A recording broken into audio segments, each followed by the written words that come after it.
자, 성경은 두 가지 신앙을 말하고 있습니다. 구약은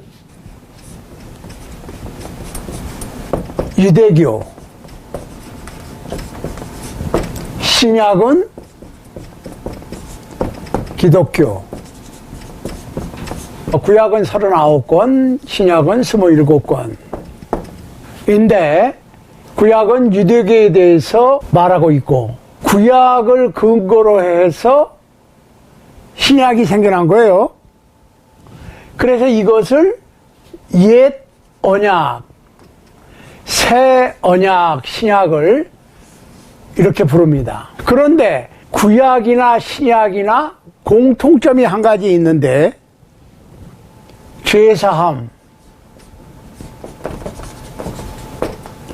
신약도 죄사함에 대해서 설명을 합니다.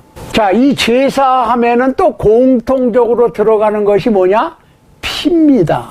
피. 구약도 피로 죄사함을 얻고 신약도 피로 죄사함을 얻습니다. 그러니까 창세기 1장부터 11장까지는 사실은 천지창조와 노아의 홍수, 타락된 인간을 회복시키는 예수 그리스도, 즉 메시아의 도래를 위해서 아브라함이 선택되고 그 아브라함의 후손을 통해서 하나님의 본체, 하나님의 아들 예수 그리스도가 인간의 몸으로 처녀에게 성령으로 잉태해서 메시아가 오고 그 구약을 토대로 해서 신약, 즉 기독교가 형성이 되고 완성이 되는 거예요. 유대교를 모체로 해서 기독교가 태어나는 거예요. 그러니까 결론적으로 기독교는 새로운 언약으로 다시 주어지는 겁니다.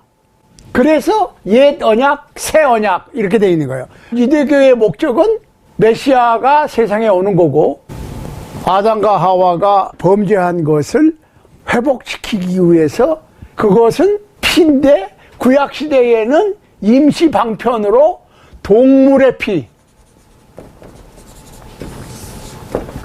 피에 의해서 제사함이 있었고 신약은 예수 그리스도의 희생, 피로 인하여 제사함이 오는데 구약의 동물의 피는 한 번 피 흘리는 동물의 제사를 지내면 제사함의 효력이 1년. 그런데 예수 그리스도께서 하나님의 어린 양으로 죄사함의 속죄제를 드렸는데 그것은 한 번으로 이루신 거예요. 구약의 동물은 족장시대의 돌제단에 아니면 성막의 제단이든지 나중에 예루살렘 성전의 제단이든지 물리적인 제단에 바쳐졌고 예수 그리스도는 크리스찬들이 모이는 그곳은 어디든 상관이 없이 집 안이든 집 밖이든 많은 사람들이 모이는 큰 교회당이든 가정집의 응접실이든 어느 사무실이든 공원이든 바닷가든 산이든 상관없이 크리스찬들이 모이면 그 마음들이 합해서 예수 그리스도의 이름으로 제사를 드릴 수가 있는 거지요. 영적인 제사고 구약은 육체적인 예법으로 제사를 드렸어요. 육체적인 예법. 그러니까 실제로 동물을 잡고 피를 흘리고 떡을 진설하고 촛불을 켜고 향을 피우고 물리적인 예법으로 하나님을 섬겼고 신약시대에는 신령과 진정으로 영적인 예법으로 하나님을 섬기는데 성경에 나와 있는 신약의 신령과 진정에 예배하는 방법이 뭐라고 그랬어요? 사도행전 2장 42절에 저희가 사도들의 가르침을 받아 교제하며 떡을 떼며 기도하기를 전혀 힘썼고 다섯 번째로는 찬양해서 이 찬양을 지금 우리가 하고 있는 거예요. 그러면은 이 찬양도 구약시대에도 있었어요. 유대교에서도 찬양했다고. 신약시대에도 찬양을 했습니다. 자, 구약시대에 찬양했던 방법과 신약시대에 찬양하는 방법이 같을 수는 없지요. 왜? 구약과 신약, 유대교와 기독교, 옛 언약과 새 언약, 동물의 피와 예수 그리스도의 피, 물리적인 제단에서 마음의 제단으로 영적인 것으로 제사하는 방법이 바뀌었다는 얘기예요. 그러니까 구약시대에는 꼭 예루살렘 성전을 가야 됐었어요. 그런데 신약시대에는 어디로 가는 게 아니야. 있는 그곳 5대양 6대주 남국 북극 200여 개의 나라 또 그곳에 어느 지방 어디에서든지 예수 그리스도의 이름으로 그리스도인들이 모이면 그곳이 제단이야. 그리스도인의 마음들이 모여 있으면 그곳이 제단입니다. 그러니까 당연히 찬양하는 방법도 육체적인 것에서 영적인 것으로, 물리적인 것에서 신령한 것으로 업그레이드 돼야 되죠. 그래서 오늘은 신약 성서 속에 1세기 그리스도인들이, 초대교회 그리스도인들이 어떻게 찬미의 제사를 드렸는가를 알아보면 영적인 예배 음악이 어떻게 진행돼야 되는가가 나오겠죠. 그걸 알아보는 거예요. 첫 번째로 마태복음 26장 30절입니다. 보세요. 이에 저희가 찬미하고 감람산으로 나아가니라. 두 번째로 마가복음 14장 26절. 한번 보세요. 이에 저희가 찬미하고 감람산으로 가니라. 사도행전 16장 25절. 밤중쯤 되어 바울과 실라가 기도하고 하나님을 찬미하며 제수들이 듣더라. 이 얘기는 바울과 실라가 빌립보 감옥에서 찬송을 했어요. 네 번째로 로마서 15장 9절. 영감을 받은 이방인을 위한 사도 바울은 이렇게 말했습니다. 이러므로 내가 열방 중에서 주께 감사하고 주의 이름을 찬송하리로다. 여기서 말하는 열방 중에서 그러면 이방인들 중에서 그 얘기예요. 그러니까 이방인을 위한 사도는 이방인들 가운데서 하나님의 이름을 찬송하겠다. 자, 다섯 번째로 고린도전서 14장 15절 보세요. 그러면 어떻게 할꼬? 내가 영으로 기도하고 또 마음으로 기도하며 내가 영으로 찬미하고 마음으로 찬미하리라. 영으로 찬미하고 마음으로 찬미하고. 마음으로, 그 얘기는 영어로 보면 understanding이라고 그랬어요. understanding이라고 하는 말이 이해한다는 얘기죠. 이해하면서 찬양을 해야지. 내가 찬양하는 내용이 무엇인지를 인지하고 찬양을 해야지. 그냥 도취해서 같이 어우러져서 소리를 치거나 mass singing, 그러니까 요새는 그 한국말로 떼창이라고 그러대. 같이 부르는 거지. 떼창을 그저 어떤 분위기나 이런 거에 감동돼서 하는 게 아니고 with understanding, 영으로 하지만 그 내용을 이해하고, 그냥 군중심리나 아니면은 단체 체면 자꾸 반복을 해서 나를 체면의 상태에 집어넣는 그런 게 아니고, 그러니까 우리가 성령 충만한 찬송, 이걸 헷갈리면 안 되는데, 우리가 보통 성령 충만을 위해서 노래를 부르고 찬송을 부른다. 거의 그렇게 이해를 하고 있어. 그러니까 여러분들 부흥회 가면 공통적인 게 뭐예요? 신나는 찬송을 몇 곡을 몇 번씩 되풀이해서 계속 부릅니다. 그리고 신나서 동화돼서 마음이 움직이고 어떤 일들이 벌어지면 성령 충만이라고 그러는데, 여러분들 가만히 생각해 보세요. 성령 충만을 위해서 찬송하는 것은 없어. 성령 충만한 사람들이 찬송을 해야지. 이해되세요? 성령 충만해서 찬양을 해야지. 마음으로 영으로 노래해야지. 성령 충만을 위해서 노래를 하는 것은 문제가 있어요. 그걸 생각을 해보셔야 됩니다. 여섯 번째로 예배소서 5장 19절. 시와 찬미와 신령한 노래들로 화답하며 너희 마음으로 주께 노래하며. Making melody in your heart입니다. 우리의 마음 속에 멜로디가 그려지고 마음속에서 멜로디가 나와야 돼. 일곱 번째, 골로새서 3장 16절 17절. 그리스도의 말씀이 너희 속에 풍성히 거하여 모든 지혜로 피차 가르치고 권면하고 시와 찬미와 신령한 노래를 부르며 마음의 감사함으로 하나님을 찬양하고 또 무엇을 하든지 말에나 일에나 다 주 예수의 이름으로 하고 그를 힘입어 하나님께 감사하라. 마음에 감사함으로 하나님을 찬양하고 무슨 말이나 무슨 일을 하든지 예수 그리스도의 이름으로 예수 그리스도를 힘입어서 하나님께 감사하는 거예요. 8번째, 히브리서 2장 12절. 내가 주의 이름을 내 형제들에게 선포하고 내가 주를 교회 중에서 찬송하리라. 9번째, 히브리서 13장 14절 15절 보세요.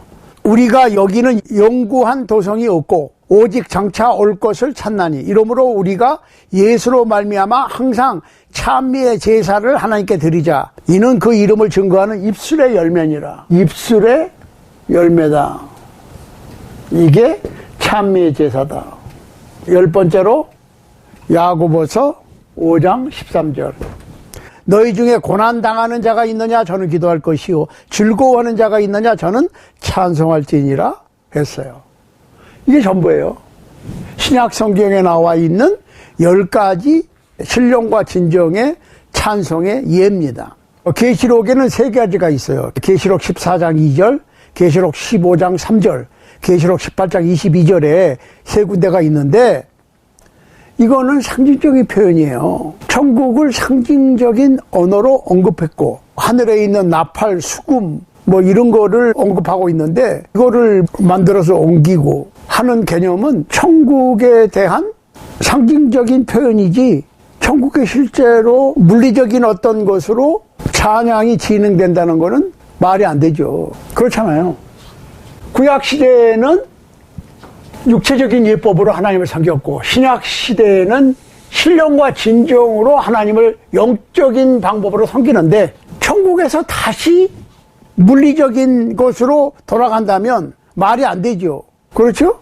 그러니까 이제 우리가 생각해 봐야 될 것은 모든 권한이 예수 그리스도께 있다는 것이고 우리는 모든 것을 예수 그리스도의 이름으로 해야 되는데 우리가 신약성서 교회로 신령과 진정으로 예배함에 있어서 하나님을 찬양할 때 어떤 음악을 사용해야 되느냐. 자, 한번 해보시라고. 모든 구약의 옛 언약 안에서 실시됐던 제사법은 물리적인 방법으로 실시가 됐고 예수 그리스도의 보혈로 이루어진 기독교 예배, 새 언약에 의한 신령과 진정의 예배는 영적으로 진행이 되는데 그러니까 구약시대에는 동물을 잡고 향을 피우고 촛불을 켜고 했던 모든 것들이 영적으로 바뀌었단 말이에요. 그런데 음악은 안 바뀌었다고 그래. 가만히 생각 한번 해보시라고. 분명히 신약 교회의 예배 음악은 아카펠라, 곧 무반주 음악입니다. 입술의 열매, 마음의 열매, 아카펠라는 신약 교회의 예배 음악을 의미합니다. 그 말이에요. 신령과 진정의 마음의 열매, 입술의 열매는 그냥 육성으로 노래를 부르는 거야. 올간, 피아노, 드럼, 전기기타, 탬버린, 키보드 등등은 솔직히 얘기하면 군중들을 끌어들이고 군중들이 도착했을 때 위로를 하고 흥을 돋구는 오락을 위한 것인데 기독교 예배는 재미있게 즐기기 위한 파티가 아니란 말이에요. 그러니까 하나님께서 노아에게 잣나무로 방주를 지으라고 했을 때 잣나무 이외에 다른 나무는 제외됐어요. 그걸 아셔야 돼. 다른 나무로 지으면 안 될까요? 그거는 불순종이에요. 레위기 10장 1절에 보면 하나님께서 분향을 할 때는 이 불을 사용하라고 지정을 하셨지요. 그런데 거기다가 다른 불을 사용하지 말고 꼭 이 불을 사용해라고 하는 단서를 붙이지 않으셨다고. 그런데 나답과 아비후가 다른 불을 올렸더니 하나님께로부터 불이 나와서 타 죽었어. 하나님께서는 분향하는 불을 지정하셨지만 다른 불을 금하신다고 하는 첨언, 부수적인 설명이 없었음에도 다른 불을 올리니까 하나님께서 진노하셨다고. 이거를 우리가 생각을 해야 돼요. 사무엘상 10장에 보면 이스라엘의 초대왕 사울이 아말렉을 진멸하라고 하는 하나님의 명령을 받고 아말렉을 공격해서 승리했습니다. 그런데 하나님께 제사한다는 명목으로 좋은 가축들은 살려놨어요. 자세하게 보시라고. 하나님께서 숨쉬는 모든 것은 사람이든 동물이든 다 진멸하라, 다 없애라. 그럼 없애는 거야. 어떤 아름다운 명목으로도 살려놓으면 안 되지. 사울이 전쟁에 승리했습니다. 거기까지는 하나님의 명령을 순종했다고. 그렇지만은 좋은 가축들을 좀 살려놓고 아각이라고 하는 아말렉 족속의 왕을 살려놨어요. 전리품 비슷하게.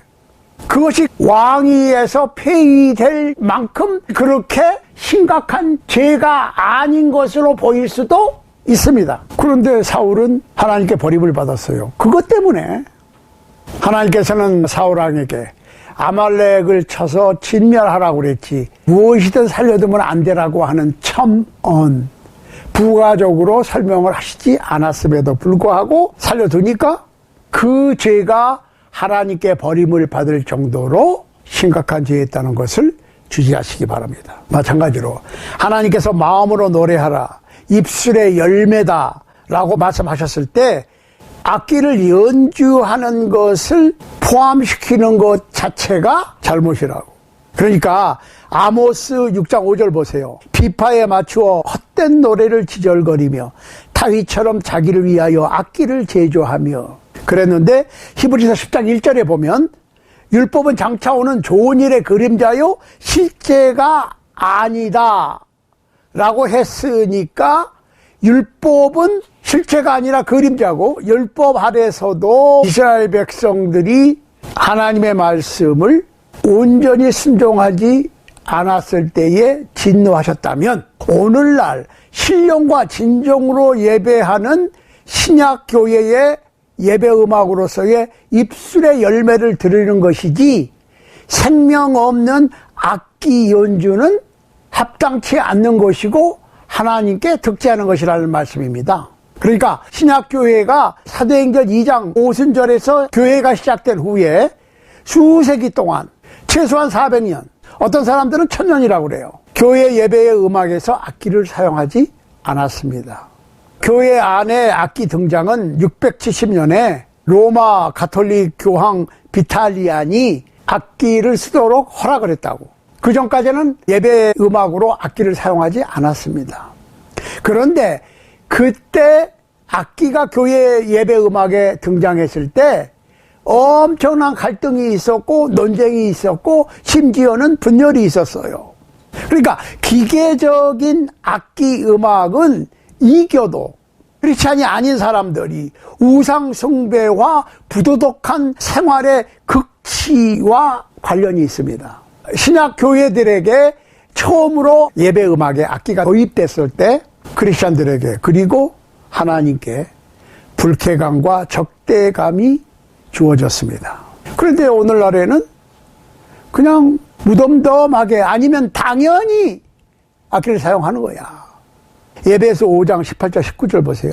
술 취하지 말라 이는 방탕한 것이니 오직 성령의 충만을 받으라. 그러니까 예배소 교회 교인들에게 편지를 쓸 때 이 시끄러운 밴드 음악과 술 취함은 방탕한 것이었고 음탕하고 음란한 오락의 중요한 부분이었어요. 이 예배소 사람들은 술신인 바카스를 숭배할 때 사용되었고 이때 예배소 사람들은 영적으로 죽어있는 상태에 있었어요. 그런데 그들이 예수 그리스도 안에서 하나님을 대하여 산 자로 돌아왔을 때 시끄러운 악기 음악에서 신령과 진정의 영의 마음의 음악으로 바꿨다는 거예요. 시와 찬미와 신령한 노래들로 서로 화답하며 너희의 마음으로 주께 노래하며 찬송하며 그러니까 드럼, 전기기타, 탬버린, 트롬본 연주를 잘하고 뭐 재치 있는 사회자가 나와서 사회를 보면서 진행하는 것은 적절한 신약교회의 예배 방법이 아닙니다. 그러니까 중세의 위대한 종교 계획자들을 악기를 예배 음악에 사용하는 것을 극구 반대했어요. 제 말을 그냥 그렇게 받아들이지 마시고 동네 도서관에 가셔서 서적을 찾아보세요.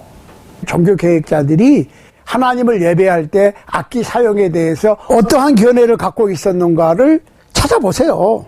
그러니까 사람들이 음악에 대해서 호감도와 취향이 각기 다르다고 봅니다. 나라별로 다르고 연령별로 다르고 시대별로 다릅니다. 각각 다른 종류의 음악을 선호합니다. 오늘날 젊은이들은 락이나 랩 이런 음악 속에서 활력을 찾습니다.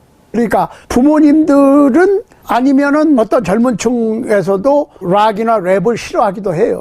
어떤 사람들은 락이나 랩을 힙합 이런 거를 선호하기도 하고. 그런데 교회로서 하나님을 예배하는 방법의 하나로서의 음악은 그 그룹별로 혹은 개인적으로 선호하는 방식이나 교인들이 이런 음악을 하자고 해서 투표해서 결정할 수가 없다는 거예요.